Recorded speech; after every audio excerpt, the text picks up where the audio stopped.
반갑습니다. 오늘도 새벽 돌베개에 나오신 모든 성도님들을 주님의 이름으로 환영합니다. 주님의 은혜로 우리 모두가 또 목요일 하루를 이렇게 살아갈 수 있게 되었는데요. 오늘도 누가복음 말씀 또 함께 묵상하고 또 묵상한 말씀으로 또 이 하루도 잘 살아내는 우리 모두가 되기를 바랍니다. 오늘 우리에게 주시는 하나님의 말씀은 누가복음 21장 7절로 9절까지의 말씀입니다. 제자들이 예수께 물었다. 선생님, 그러면 이런 일들이 언제 있겠습니까? 또 이런 일이 일어나려고 할 때에는 무슨 징조가 있겠습니까? 예수께서 대답하셨다. 너희는 속지 않도록 조심하여라. 많은 사람이 내 이름으로 와서 말하기를 내가 그리스도다 하거나 때가 가까이 왔다 할 것이다. 그러나 그들을 따라가지 말아라. 전쟁과 난리의 소문을 듣더라도 두려워하지 말아라. 이런 일이 반드시 먼저 일어나야 한다. 그러나 종말이 곧 오는 것은 아니다. 아멘. 오늘은 누가복음 21장의 말씀을 갖고 종말은 생명을 얻는 진통의 시작입니다. 종말은 생명을 얻는 진통의 시작입니다. 라는 제목으로 함께 하나님 말씀을 나누도록 하겠습니다. 예수님께서 화려한 성전을 보고 감탄하는 제자들에게 오늘 본문을 보면 이렇게 말씀하십니다.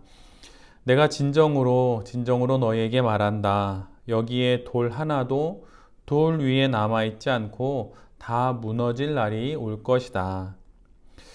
예수님은 화려한 성전의 파괴를 예고하십니다. 그러나 이것은 눈에 보이는 성전의 파괴를 넘어서서 곧 다가올 이스라엘의 멸망을 의미하는 것이지요. 예수님과 함께 성전을 빠져나온 제자들이 예수님께 질문을 합니다. 그렇다면 그런 일들이 언제 일어나고 그때는 어떤 징조가 있겠습니까? 이렇게 질문하지요. 왜냐하면 어떻게 하나님이 거하시는 성전이 돌 하나도 돌 위에 남지 않게 파괴될 수 있는지 믿을 수가 없었기 때문입니다. 그러자 예수님은 제자들에게 먼저 두 가지를 당부하십니다. 첫째는 그 누구에게도 속지 않도록 조심하라 라고 하는 말씀입니다. 그리고 두 번째는 어떤 일들이 일어나더라도 두려워하지 않도록 주의하여라 라고 하는 그런 말씀이지요. 조심하고 주의하라.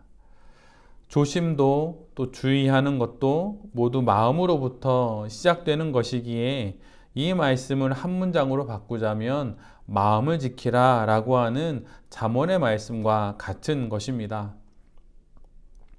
스스로를 그리스도라고 말하는 이들이 생길 것이고 곳곳에서 전쟁이 일어나고 여러 불안한 소문들이 있을 것입니다. 민족이 민족을 거슬러 일어나고 나라가 나라를 거슬러 일어날 것입니다. 그리고 기근도 또한 지진도 빈번하게 일어나게 될 것입니다. 이런 상황 속에서 제자들이 가져야 하는 영혼의 자세는 예수님의 말씀을 따라 속지 않기 위해 분별하여 조심하는 것입니다. 그리고 당황하지 않고 주의를 기울이는 것이죠.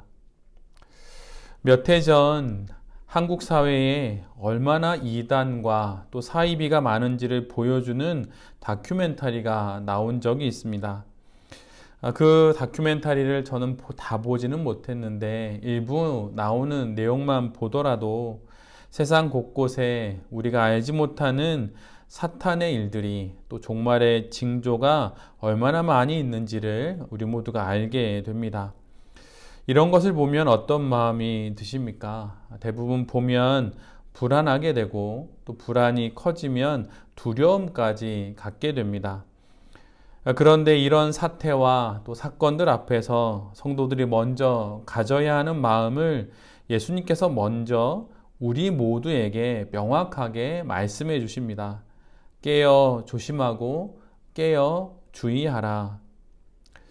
두려워하고 겁을 먹으면 사태를 분별할 수 없습니다. 그러다 결국 그 사태에 압도되고 말지요. 그러면 그 사태에 끌려가고 맙니다. 거대한 눈사태와 산사태 앞에 사람들이 휩쓸려 가듯 그렇게 딸려가고 마는 것입니다. 그래서 우리가 이 땅의 삶을 살아가면서 감당하기 어렵고 또 이해하기 어려운 많은 일들을 겪을 때마다 또 오늘 본문이 말하고 있는 종말의 징조처럼 보이는 일들이 있을 때마다 우리 모두는 예수님이 말씀해 주신 이 두 가지 사항을 늘 기억해야 하는 것입니다.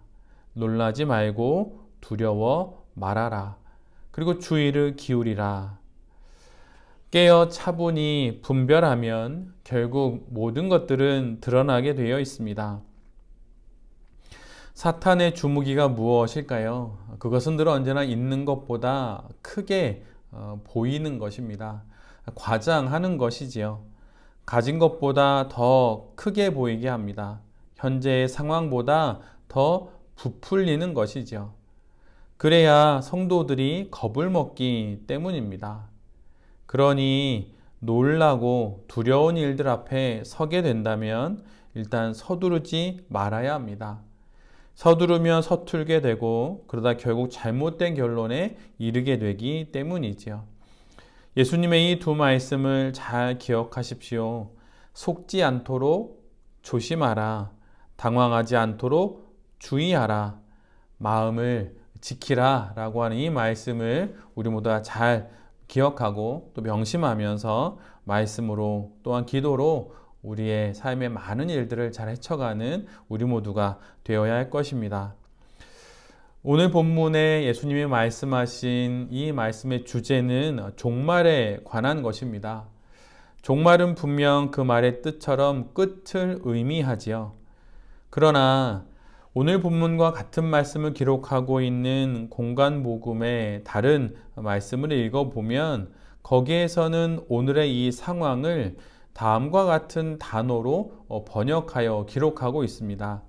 진통의 시작이다 라고 말이죠.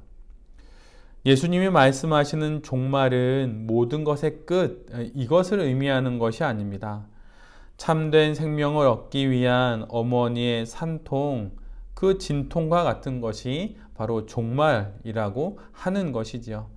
그래서 다른 복음서에서는 이 종말의 사건을 놓고 진통의 시작이다 이렇게 말했던 것입니다. 진통이 무엇입니까? 또 산통을 왜 겪는 것일까요? 생명을 얻기 위함입니다.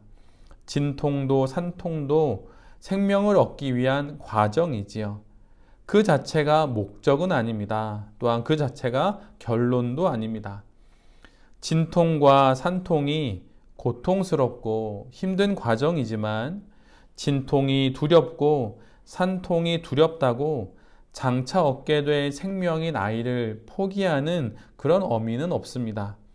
오히려 진통과 산통의 시작을 생명을 얻을 신호로 여기면서 마음을 굳게 먹고 결기를 다져서 건강한 아이를 낳아 기를 것을 소망하며 다시 힘을 내는 것입니다. 아직 가보지 않은 길이라 두렵기도 하지만 결코 그 두려움에 압도되지는 않습니다. 왜 그런 것일까요? 왜냐하면 이 과정을 지나 귀한 생명인 아기를 만날 수 있기 때문입니다. 엄마가 진통과 산통을 겪어 생명을 얻듯 그렇게 마침내 얻게 될 영원한 생명을 바라보며 종말의 때를 견디며 지나가야 한다고 오늘 예수님께서 제자들에게 또한 우리 모두에게 말씀해 주시고 있는 것입니다. 그것이 바로 오늘 본문 19절의 말씀이지요. 너희는 참고 견디는 가운데 너희의 목숨을 얻어라. 너희는 참고 견디는 가운데 너희의 영원한 생명을 얻게 될 것이다 라고 하는 이러한 뜻인 것입니다. 산통의 그 시간을 견디는 엄마처럼 종말과 다시 오실 예수님의 재림을 기다리는 마음이 성도의 마음인 것입니다. 두려움이 아니라고 하는 것이지요. 이단과 사이비는 종말을 이야기하며 사람들을 겁박하고 두려움에 휩싸여서 결국은 자신들의 뜻대로 사람들을 조종하려고 합니다. 그런데 예수님 말씀처럼 또 오늘 우리에게 주신 말씀처럼 종말은 두려움의 대상이 아닙니다. 아름답고 영원한 생명을 얻는 그 진통의 시작인 것이죠. 세상의 종말이 오기 전에 우리는 우리 각자의 개인적인 종말을 맞게 될 수도 있습니다.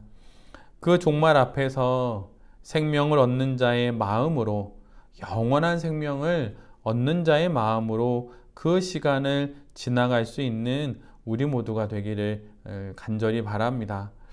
세상의 종말만 보려다가 시험에 들지 않고 영원한 생명의 시작으로서 그 종말을 바라보고 또한 그 진통의 시작이 종말의 의미라고 하는 것을 깨달으면서 이 땅 가운데 여러 거짓된 교리와 이야기들에 현혹되지 않고 이 땅의 삶을 거룩하게 잘 살아가는 우리 모두가 되어야 할 것입니다. 거짓과 진실을 구분해내고 하나님의 참된 말씀과 거짓된 두려움과 공포의 이야기들을 잘 분별해내면서 이 땅 가운데 아름다운 그리스도인으로 살아가는 새벽 돌베개의 모든 성도님들과 또 이 말씀을 전하는 제 자신이 될 수 있기를 간절히 기도드립니다. 아멘. 기도하겠습니다. 주님, 종말의 때와 징조에 대한 두려움과 겁으로 휘둘리지 않겠습니다. 종말이 두려운 멸망의 사건이 아니라 참된 생명을 얻는 진통의 시작임을 알고 주님의 당부처럼 그 누구에게도 속지 않도록 조심하며 당황하지 않도록 주의하겠습니다. 두려워하지 않고 겁먹지 않고 잘 분별하며 하루하루 잘 살아가는 참된 그리스도인의 인생이 우리의 인생이 되게 하여 주시옵소서. 오늘도 우리가 살아가는 이 하루에 있을 모든 일들을 주님께 의탁합니다. 주님 인도하여 주시고 또한 보호하여 주시옵소서. 이 모든 말씀 예수 그리스도의 이름으로 기도드립니다. 아멘.